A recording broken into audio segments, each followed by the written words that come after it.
Florian Philippot, bonjour. Bonjour. Est-ce que le sauvetage de l'euro a un lien avec l'austérité imposée aujourd'hui aux Français?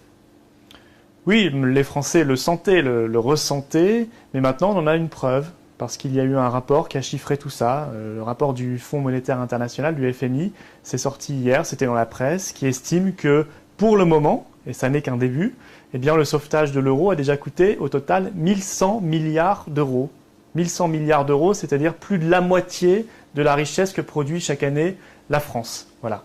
Alors ça n'est qu'un début parce qu'on est en train de mettre en place de nouveaux instruments. Je pense au mécanisme européen de stabilité, qui, pour faire simple, c'est un traité qui permet de mutualiser, qui oblige les États de la zone euro à mutualiser leurs dettes, à payer les uns pour les autres, en attendant que tous tombent comme des dominos. Donc, vous le savez, on a déjà payé pour les plans de renflouement de la Grèce, du Portugal, de l'Irlande.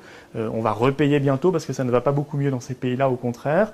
Et puis, on nous annonce pour très vite, l'Espagne et l'Italie, de nouveaux chèques à faire. Alors oui, il y a un lien maintenant, je crois, évident. Les Français payent concrètement dans leur vie quotidienne, dans leur vie de tous les jours, le coût de l'euro. Alors, ils l'ont payé pendant 10 ans. Parce que la zone euro, c'est celle qui a fait le moins de croissance, qui a produit le moins de richesse et d'emplois dans le monde entier. Il y a un chiffre aussi très simple, c'est Eurostat, on peut le vérifier.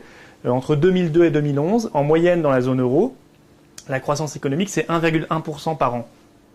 Aux États-Unis ou au Royaume-Uni, qui n'est pas dans l'euro, c'est 1,6% par an, c'est plus. Et en Suède, qui n'est pas dans l'euro, c'est même 2,5% par an. Pourtant, c'est un petit pays. Donc on voit bien qu'on a déjà payé très lourdement l'euro, parce que quand il y a moins de croissance, il y a plus de chômage, il y a plus de pauvreté. Et bien là, on le paye encore plus, j'ai envie de dire c'est la double peine, parce que maintenant on paye le sauvetage. Voilà. On n'arrête pas de remettre dans la machine un peu plus d'euros, un peu plus de centaines de milliards d'euros pour que ça tienne artificiellement en vie, pour que ça se maintienne, alors que c'est condamné, alors que c'est une monnaie qui est déjà datée, une monnaie périmée, une monnaie condamnée, une monnaie quasiment déjà morte.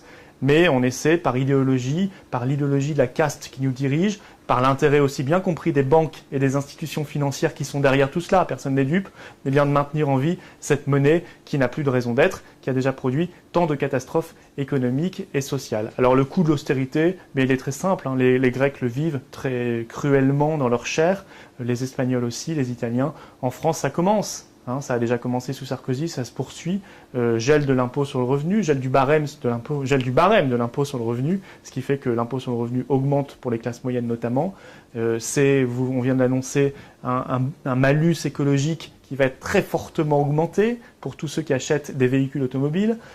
C'est par exemple la future hausse de la CSG. On va remplacer la TVA sociale de Sarkozy par la CSG sociale de Hollande. On voit bien que le clivage maintenant aujourd'hui entre UMP et PS, c'est TVA contre CSG. Mais dans tous les cas, c'est les Français qui payent. Et puis c'est les retraités qui bientôt vont être mis à contribution très lourdement par cette hausse de la CSG, par l'augmentation de toute l'imposition qui pèse sur eux. Voilà le coût du dogmatisme, voilà le coût aussi d'une politique qui tourne le dos aux Français, parce que quand les Français disent non, ou quand les Néerlandais disent non, on ne les écoute pas, on passe outre et on continue, on fonce tête baissée. Nous disons stop, on arrête de payer, on arrête le carnage économique et social, on se met ensemble autour d'une table et on décide la fin concertée de cette expérience ratée. Voilà. On peut se tromper dans l'histoire, ça arrive.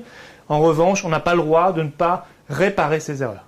Donc nous, on demande de réparer cette erreur de l'euro et puis de se concerter pour mettre fin à cette expérience. Ça peut se faire sur plusieurs mois avec nos partenaires européens, mais il faut le faire maintenant. Il faut en tout cas arrêter de foncer dans l'idéologie parce que ça n'est jamais bon. Merci Florian Philippot. Merci.